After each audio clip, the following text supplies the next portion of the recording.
અને હવે ડરાવતા કોરોના વિશે વાત કરીશું। દોડતી દુનિયાને ઊભી કરી દેનારો કોરોના તો તમને યાદ જ હશે, ભૂલાય કેવી રીતે? વિશ્વમાં હાહાકાર મચાવનાર કોરોનાએ ફરી એકવાર માથું ઊંચક્યું છે।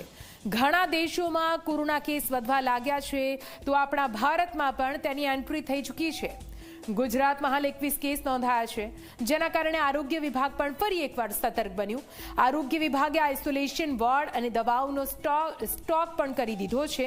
ત્યારે જુઓ ગુજરાતમાં ફરી કોરોનાના દર્શનનો આ ખાસ અહેવાલ।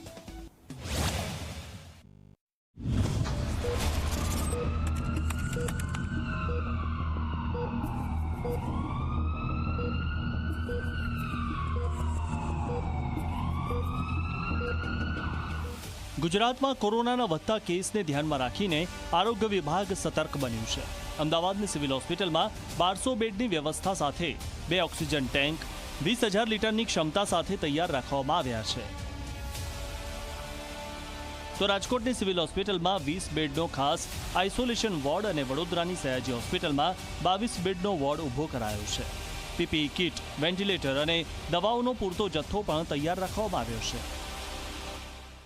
રાજકોટની અંદર હજી સુધી કોઈ કેસ પોઝિટિવ આવેલ નથી, તેમ છતાં પ્રોફાઇલેક્સિસ આપણે 20 બેડનો આઇસોલેશન બોર્ડ તૈયાર કરેલો છે, જેની અંદર તમામ સગવડ રાખવામાં આવેલી છે વેન્ટિલેટર સાથે, અને તમામ દવાઓનો સ્ટોક કરવામાં આવ્યો છે। પીપીઈ કિટ, માસ્ક, તમામ વસ્તુ આપણી પાસે અવેલેબલ છે। અમદાવાદમાં તાજેતરમાં એક જ દિવસમાં 7 નવા કેસ નોંધાયા છે, જેમાં 2 વર્ષની બાળકીથી લઈને 72 વર્ષના વૃદ્ધનો સમાવેશ થાય છે। આ તમામ દર્દીઓ હાલ હોમ આઇસોલેશનમાં છે। ખાસ કરીને વટવા, નારોલ, દાણીલીમડા, બહેરામપુરા, ગોતા, નવરંગપુરા અને બોપલ જેવા વિસ્તારોમાં કેસ નોંધાયા છે।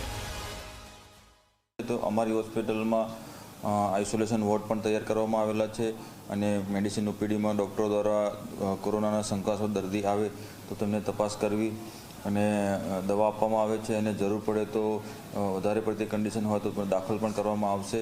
અને કોરોના માટે તમામ દવાઓ, ઇન્જેક્શનો, ઓક્સિજન, તમામ વ્યવસ્થાઓ અમે ચેક કરી લીધેલી છે। આરોગ્ય વિભાગે વિદેશથી પરત ફરેલા લોકોને ટેસ્ટ કરાવવા અને તાવ કે શ્વાસની તકલીફ જેવા લક્ષણો હોય તો આઇસોલેશનમાં રહેવાની સલાહ આપી છે। ડરવાની જરૂર નથી, પણ ચોક્કસ તૈયારી તો રાખવી જ પડે, અને તૈયારીના ભાગરૂપે હોસ્પિટલોની અંદર આઇસોલેશન બેડ એ લોકો મતલબ કે અમદાવાદ સિવિલ છે, કારણ કે અમદાવાદ કોર્પોરેશનમાં થોડા કેસીસનું પ્રમાણ છે, અને રાજકોટમાં પીડીઓની અંદર આઇસોલેશન બેડની વ્યવસ્થા કરવામાં આવેલી છે। અધવરે જેમ જરૂર પડશે એમ અન્ય સ્તરે એની તૈયારી કરવામાં આવશે। આરોગ્ય વિભાગે સ્પષ્ટ કર્યું છે કે હાલની સ્થિતિ નિયંત્રણમાં છે, પરંતુ જનતાને સાવચેતી રાખવા અપીલ કરવામાં આવી છે। ખાસ કરીને વૃદ્ધો અને બીમારી ધરાવતા લોકોએ વધુ સાવધાન રહેવું જરૂરી છે।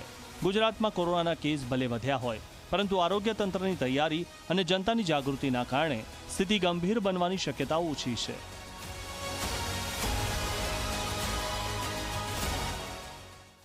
તો ક્રાઉડેડ એરિયા અથવા કોઈ મોટા મોટા ફંક્શન થતા હોય ત્યાં આગળ બને એટલું એકબીજાથી દૂરીનું અંતર રાખવું અને ખાવા પીવામાં ધ્યાન રાખવું। અને એ સિવાય જ્યારે કોઈ પણ સાધારણ શરદી, ઉધરસ, કફ કે ગળામાં દુખાવાની કોઈ પણ તકલીફ હોય તો પોતાના ક્વોલિફાઈડ ડૉક્ટરનો કન્સલ્ટ કરી અને ઓપિનિયન લઈ, અને જો એ કહે ચેક કરાવવું તો આરટીપીસીઆરનો રિપોર્ટ કરાવી લેવો, કે જેથી કરીને કોવિડ છે કે નહીં ખબર પડે અને એના કોમ્પ્લિકેશન્સથી બચી શકાય। અને બસ ડરવાની જરૂર નથી, પણ સાવચેતી રાખવાની જરૂર છે।